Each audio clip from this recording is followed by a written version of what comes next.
first special award of the evening. This award means a great deal to me for many reasons. Michael Crouch was a Maplewood teammate of mine, a dear friend, and a college roommate. He and George Hylind, whose brother Jimmy was also a Maplewood teammate of mine, were tragically killed in 1984. At that time, we renamed their Alumni Award to this. This has always been a very special award in my heart.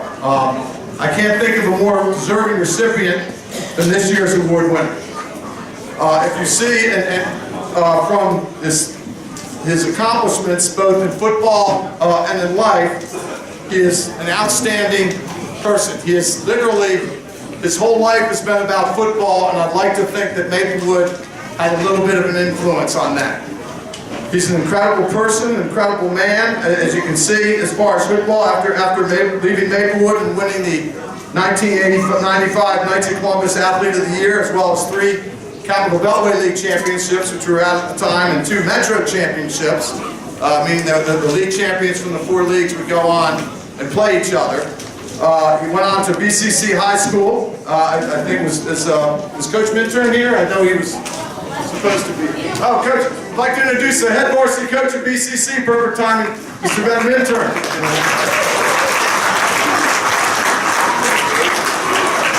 Well, one of your alumni is one of ours too, and we're very proud to have him. Again, after BCC, he went on to Catholic University. They won a championship there. He's a 2-year starter and still holds, and I won't tell you how old he is, it's been a long time. He still holds a single game rushing record, having 228 yards in a single game at Catholic. Most importantly, he went on to earn his Bachelor of Science from Catholic in political science. He then went on to coaching. Some of his stops have included the U.S. Naval Academy, Georgetown University, North Carolina, Towson, Colorado, Mississippi State, and Georgia before joining the staff at Florida International as a special teams coordinator, which is the position he holds there. He has been on the staff, and I think this tells you all you need to know about his coaching abilities. He's been on the staff of both a SEC Coach of the Year and also a National Coach of the Year when he was at Towson. Again, that doesn't happen. The head coach gets the accolades, but that's because he's got wonderful people and great people. Also, he coached in 6 consecutive bowl games, and he's directly coached 9 players who went on to play in the NFL. He is a wonderful person, a wonderful man, and obviously a wonderful coach. And I'd ask you to join me in welcoming our 2018 Hylind Crouch Memorial Alumni Award winner, Mr. James Vollono.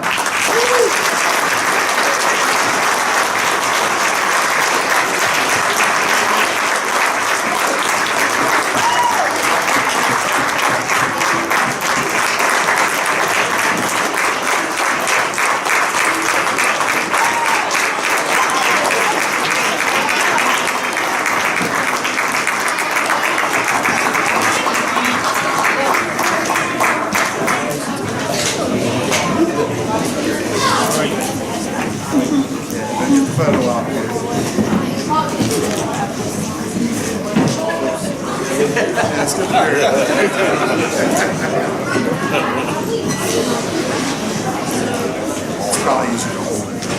Okay.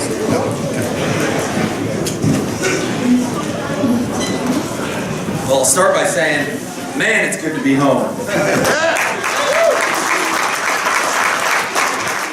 and whenever you get a chance to talk to people and guys, they want proof. They want proof that you did it. I played center at Maplewood for 6 years. That is my game jersey.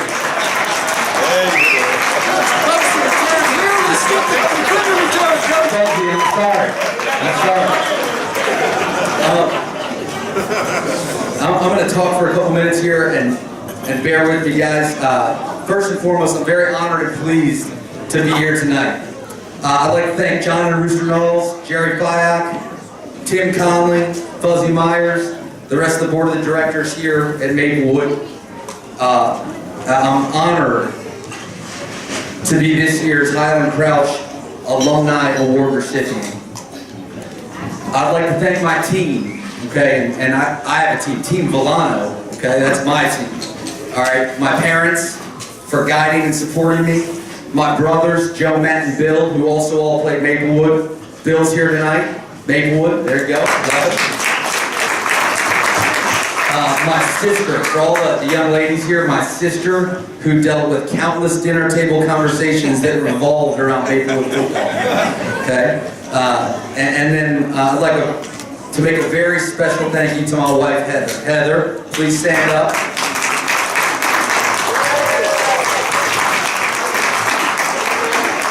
My wife makes all types of sacrifices being the wife of a college football coach. A college football coach, there are lots of times where you're working late. There are lots of times where you're gone for weeks at end. You don't get to see your family. In 4 years, we've moved to 3 different states. So there's a lot of sacrifices that she's made that allow me to chase my passion, which is coach football and develop young men. So Heather, thank you so much, sweetie. I love you.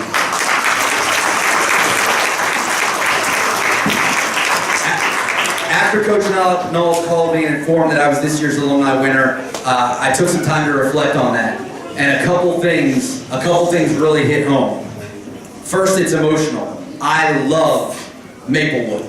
And now, people say that, but you can ask my college teammates at Catholic what the highlights of my playing career were, and they were as a center at Maplewood, not winning college championships and not winning high school championships, okay? I love Maplewood. It's emotional. That's right. It's emotional. I cried a little bit. My mom cried a little bit. We were very, very excited. Another reason that this hit home so much is that for 7 years I attended Holy Redeemer Elementary School, and a classmate of mine was Christine Crouch, Michael's younger sister, who this award is named after. So to be able to stand before you and represent her family with honor in class is a very, very proud moment for me. So I'm very pleased with that.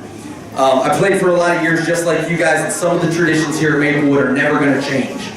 You're gonna chase the ice cream truck after practice. You're gonna play ball and see how many guys you can make miss before you go down. You're gonna get Maplewood Express, the Miller Young Maplewood Express barbecue. And you know what? Those are some of the best traditions ever. But there are some other traditions that are really important. Okay, hey boys, lock it up, let's go. Eyes up here. Eyes up, there you go. Pay attention, because what you're gonna hear next, these are the real traditions that you need to know that Maplewood is instilling in you. Okay, and you don't know it yet, but these are the things that make you a Maplewood boy to a Maplewood man. Okay, that's right. All right, you're gonna go out and you're gonna run sprints up that hill, because no one's gonna outwork you. Okay, you're gonna hear coaches say, line it up again, because you're gonna chase perfection in everything that you're doing. Okay, you're going to do hitting drills over and over and over to develop toughness. But it's important to learn how to hit. It's also important to learn how to take a hit and get back up after you've been hit down. And that's something a Maplewood man knows all about. Okay?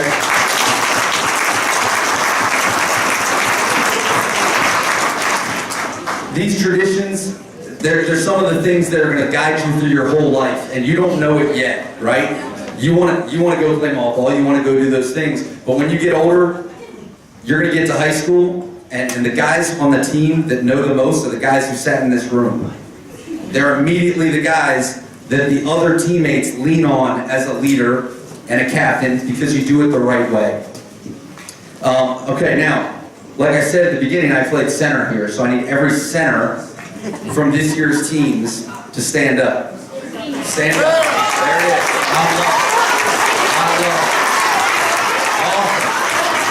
Hey, Coach said it. Great job. All right, guys, grab a seat. Thank you. Thank you for being recognized. Hey, this game is one of the trenches. Coach Knowles said it earlier. This game's one of the trenches. You have to be able to fight there. And let me tell you something. My first day of practice, coaches were doing tryouts to see who would do what position.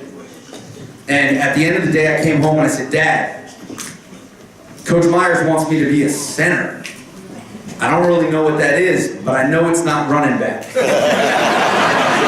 And he said, he was so excited, he said, James, the running back only gets the ball a couple times a game. The center touches the ball on every play. And that was it. I was all in. I was the happiest kid ever until I realized I only touched the ball for a fraction of a second, gave it to the quarterback, and then blocked, you know. But hey, I'll tell you that playing center is the foundation of how I learned football, because I learned football from the inside out. I understood what everyone else on the field had to do because it started at the point of the ball, and that was in my hand. And my parents will give me a ton of credit. They credit my field vision. And they say that's one of the things that's helped me because I knew where to be. I knew when to pull. I knew how to climb to the second level. I knew how to do those things because I faced it in youth football at Maplewood. I want to tell you a couple stories before I move on here about my playing time here. When we were on the 110, when I was on the 110, 110-pound weight class, does that still exist? No, it's all called 14. Okay, now it's unlimited, jeez. Oh, I had to cut weight to make the 110s. Well, at the end of the season, we had an opportunity to go to Florida and play in the Florida Bowl, okay? And we got down there, and we didn't know this at the time, but when we got down there, the weight limit was 165 pounds. So we showed up on game day against the team, and we were doing warm-ups, and they said, hey, it's time to go for a weigh-in.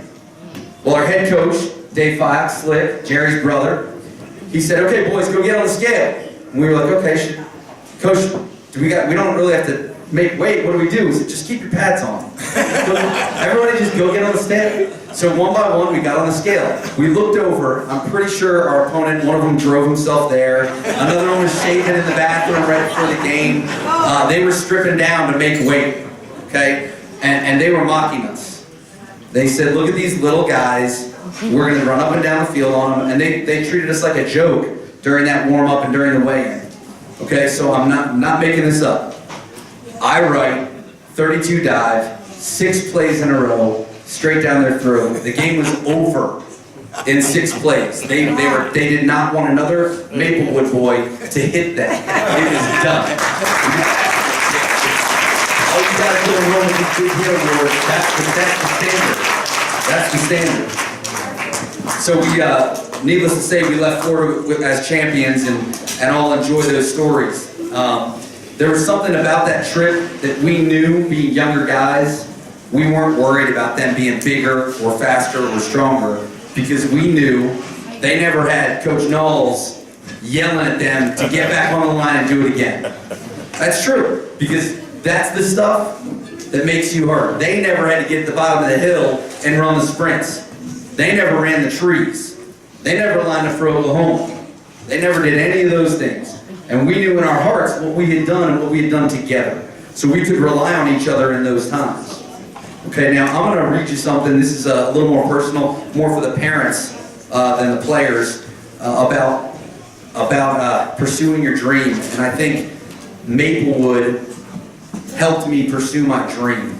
Okay, and really, I truly believe that. I'm going to keep this here for a second. I want to read a letter to you. When I was trying to get into coaching, I didn't really know anyone. Okay, and it's very, very difficult to get a job in a field when you don't know anyone, right? So I picked a couple places, and there was one school that I always wanted to go to. My sister had graduated from there. My cousin had graduated from there. It was the University of North Carolina. So I wrote letters and wrote letters and wrote letters in hopes to get a job interview. And I've made phone calls and all this stuff, and I never heard anything. And one Sunday, I was at my parents' home, and we were watching Rudy for probably the 50th time. I know the movie Inside Out. And my mom said, that's it, this is your Rudy moment. You haven't done every single thing you could do. You need to go down there and look them in the eye and tell them you want this job. So I packed my car. My father gave me $100, and I drove to Chapel Hill. I showed up at the office the next morning at 7 a.m. I said, verbatim, I'm not sightseeing. I don't have friends and family here. I will do whatever job you have so that I can be part of this organization. They kind of were like, wow, who's this guy? And gave me a menial task and said, all right, we're going to talk. We'll see you in a little bit. And then they kind of sent me on my way. The next day I showed up again at 7 a.m. in a suit and said, hey, I wasn't kidding. I'm not going anywhere. I'll be here every day. Call the police to get rid of me. I'm going to be here every day. Well, my dad's $100 ran out pretty quick. I didn't have any money left, so I started sleeping in my car and showing up. every morning at 7 a.m. in a suit. And then all of a sudden the jobs got a little bit more intense and they gave me a little bit more responsibility. And after about 2 months of sleeping in an office, showering in a locker room, sleeping in a car, eating a lot of peanut butter and jelly because that's all I had the money left for, the director of football operations said, "Hey, did anybody tell you your deal yet?" And I was terrified that they were going to say, "Get lost." And he said, "Hey, Coach Butch Davis decided to make you a coach here. So you're going to have a contract and you're now on the staff here in North Carolina." That's an awesome moment, but I can tell you right now, I learned that drive, I learned that determination, and I learned that work ethic from my time here at Maplewood. 1,000%, there's no doubt about it. Okay, so parents, let your kids dream big, push them through this program, let them embrace all the struggle, all the ups and downs, because at some point, you're going to give your kid $100 and tell them to go chase that dream. Okay, now, I want to read you a letter that I got a week after I left to show up at North Carolina. This showed up in my mailbox. I didn't get it for a long time afterwards. "Dear James, thank you for your interest in a position at North Carolina. Unfortunately, your skill set and experience do not meet the criteria established for any current opening. We will, however, retain your resume, and should it be suitable, and a suitable opportunity to become available, we'll give you reconsideration. Thank you for your time, Butch Davis." I coached 2 years at North Carolina. You put in your time, you get the hardware, guys. That's what the effort was for. So, players, you understand what you're learning from here? Parents, I mean, it's invaluable what you're doing for your children right now. If every boy in America got to do this, we'd live in a whole different country. I'll tell you that right now. Okay, the last thing I'm going to tell you guys, I'm going to share with you, well, let me back up for a second. As the special teams coordinator, I'm the only other coach on my staff that talks to the entire team and coaches the entire team every single day. I coach the field goal team, all the big uglies. I coach field goal block, the D lineman. I coach the punt team, the kickoff. So I coach every single player on our team every single day. So occasionally I get the opportunity to address the entire team. And when we were preparing for our bowl game this December, Coach Davis gave me a great honor and said, "Before we leave for the Bahamas for the game, I want you to address the team and kind of set the tone, set the foundation for what we're going to do over there to win this game." And I told them a story. I said, "Guys, I'm going to repeat to you what my 85-pound Little League coach, Slick Fyock, said to us before we played in our championship. And I'm going to do the best I can to remember exactly what he said."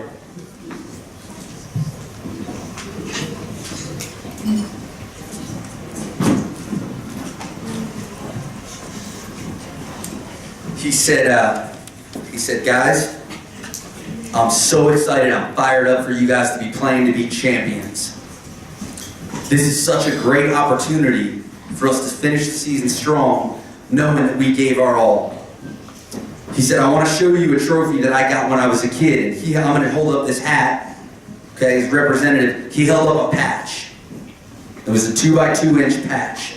And he said, "This was the trophy that we got for winning a championship when I was in high school." And he said, "I have 2 memories of the game in this patch. The first memory is missing a big play. The second memory was helping my teammates make a big play and we won the game." He said, "What's more important to you, the patch or your memories? Because in 20 years, that patch is going to be in a shoebox or it's going to be gone. But those memories, they're going to be inside you forever. Your teammates, the effort, the hard work, the sweat, Coach Knowles yelling at you, running the sprints, running the trees, all those things, they're going to be with you."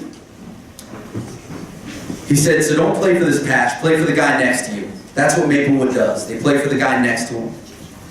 You play with more heart than the guy across from you, because that's what Maplewood does. They play harder and longer than the guy across from them. Okay? He said, "Guys, I'll never forget this. Guys, I don't care if we're playing right now in this dirt patch," because we were sitting in the bullpen on Alta Vista Road on the far side of the field. He said, "I don't care if we play right now in this dirt patch. I don't care if anybody sees this game. He said, we're going to play for pride.